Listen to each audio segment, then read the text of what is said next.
home buyers who will be impacted by a new set of loan level pricing adjustments that are hitting the mortgage market right now.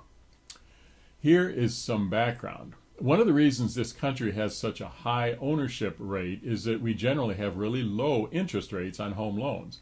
A big reason for that is the standardization of loans by some giant pseudo-government entities, primarily FannieMae and FreddieMac.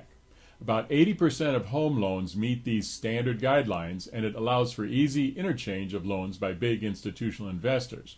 Loans that conform to these standards are referred to as conforming loans. Again, this is about 80% of home loans.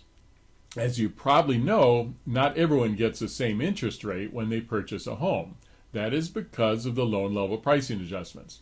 These adjustments compensate for variations in each loan, like the size of the loan, the type of home the loan is used for, the credit score of the borrowers, the occupancy of the home, and even the physical location of the home.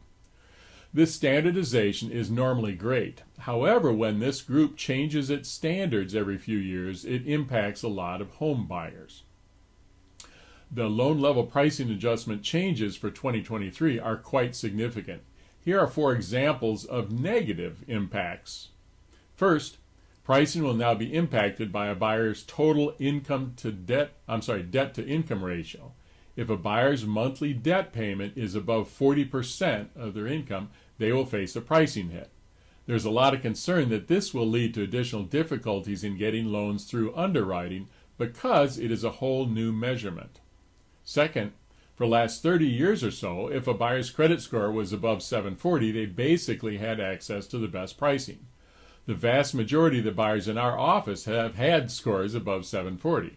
Now a buyer needs to have a 780 or above to get the best pricing level. Third, refinancing will reportedly be more expensive than a purchase loan. Fourth, there are now situations where it makes sense for a 20% down buyer to actually just use 19% down and pay private mortgage insurance because of the interaction between down payment adjustments and private mortgage insurance. So here are 3 positives of the changes. First, pricing for lower credit scores has improved. For example, a 640 to 680 credit score has actually gotten reduced penalties. Secondly, many 3% down loans have gotten better pricing. And then third, there are now situations where the buyers have qualifying incomes equal to or less than 100% of the area average will not be subject to these new adjustments. A really useful chart of impacts is available at the mortgagenewsdaily.com on an article titled Big LLPA Changes.